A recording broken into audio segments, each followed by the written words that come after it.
Hey, I'm Randy and I'm the Cheap Audio Man. Here at the Cheap Audio Man, we talk about affordable hi-fi products. What does that mean?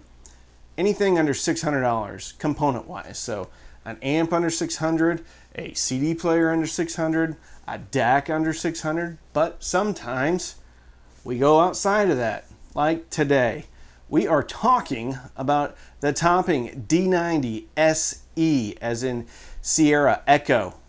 It's the new Sabre version of the topping D90. So sit down, grab a cup of coffee, and let's talk about the topping D90se.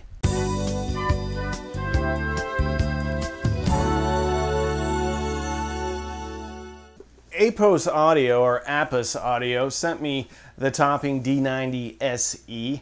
It retails for $899. It has the Sabre ES9038 Pro chip. It has a 16-core XMOS processor. There's more going on under the hood of the topping D90se than getting the Apollo mission going. It does DSD 1024 natively, and it will do PCM up to 32-bit 768 kilohertz, just for all those tracks that are in 32-bit 768. You're covered with the topping D90se. It also does MQA decoding, all of it. All the unfolding of the laundry, of the MQA laundry. The topping D90se does it. It also has 7 different sound roll-offs or filter roll-offs, like slow, fast, brick wall, slow, anodized. Let me see if that's right. Fast roll-off apodizing. Not really sure what that means, but I clicked through all of them and listened to them all.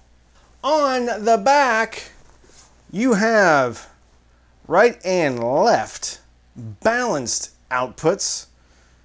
Then you have single-ended RCA outputs. You have a IIS LVDS, looks like a HDMI connector input, a coaxial input, an optical input, a full-size USB printer cable style input, and Bluetooth input, which does all the cool codecs like LDAC, AAC, HD, aptX HD, aptX. Then you have an AES connector. Then you have your IEC power connector and the little power switch. This will do MQA on all inputs. The equipment that I used for this review was the Anthem Integrated 225. It is my reference amplifier. I used the balanced input on that. I also used the ELAC Unify reference speaker, very neutral speaker. I know it pretty well at this point. And then I used both a Raspberry Pi with a USB out into the topping D90se, and then I also used my computer USB out into the topping D90se. When I was using the Raspberry Pi, I was running Roon. I also ran Amazon Music, as well as Tidal, as well as Roon from my computer. The DAC, of course, switched flawlessly between all the different modes when I was using Roon, as far as like exclusive modes. So it switched right over to MQA when it was supposed to, and right over to 1644.1 when it was supposed to. It has a very nice display that I could see all the way across the room, which I really like because their displays are getting bigger and more useful. It also has a variable output, so you can control the volume with this thing, or you can just put it into DAC mode, which has a fixed output. So how does it sound? I did not expect to hear what I heard. What I heard was a fullness, a very analog-y sound to the music. This DAC is full-bodied and reminds me of Burr Brown DACs from like iFi. Like if the iFi Zen DAC was really good, or a lot better, I feel like this is what that would sound like. And that's good because I really like the iFi Zen DAC. So there's a smoothness and a fullness that this DAC gives me that I was not expecting at all, because I've listened to a lot of DACs with Sabre chips, And I have never heard a Sabre chip sound like this. Most of the time, Sabre chips for me are right in the middle between like an AKM chip, which I feel has the tendency to sound a little bit digitally on top and maybe a little bit harsh on the top. Now, to be fair, I haven't heard like the top end AKM chips. That is not the case here. If anything, I think there may be a bit missing on top. But the only way that one will know if they're missing some stuff on top is if they're directly comparing this DAC to other DACs like I did with the Bifrost and the DACs Aries 2. I listened to all of the different roll-off modes, or modes 1 through 7. To my ear, I didn't hear a huge amount of difference. When I put it on the brick wall, you know, I thought it was less smooth, but for the most part, it maintained its character throughout all of the different 7 sound settings. As far as air and space, I feel, now, if I had only heard the topping D90, I would be like, yes, this is very good.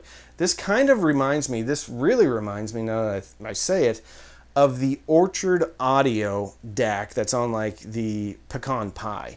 And when I first heard that, I was like, very analog, a little bit of a sense of air, or more air than I had heard before.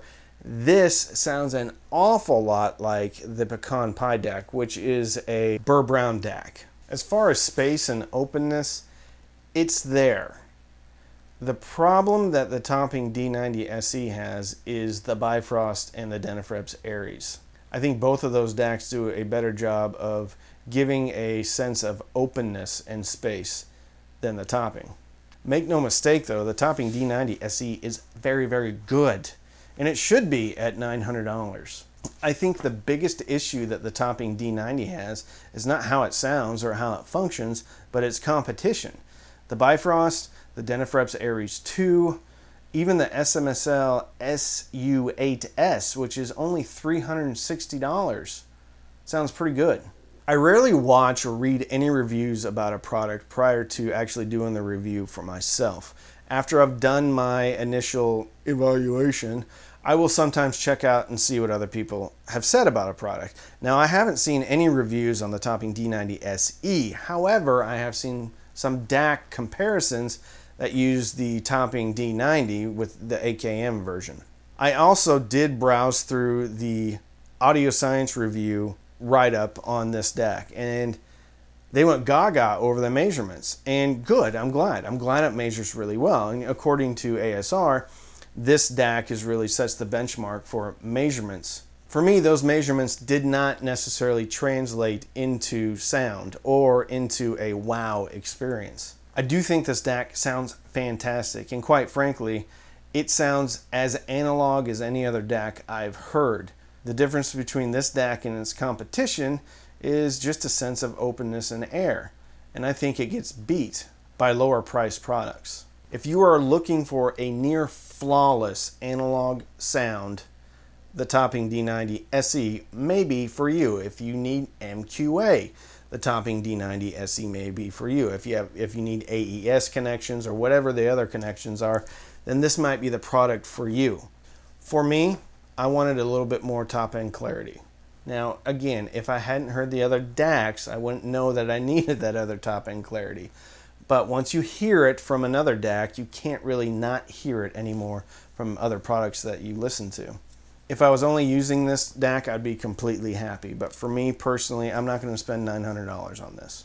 But this may be the product for you because it does have MQA, it does sound wonderful, it does have volume control, and it does measure better than really any other DAC out there. So if those things matter to you, then this is the DAC for you. If this was $800, this might be a different review.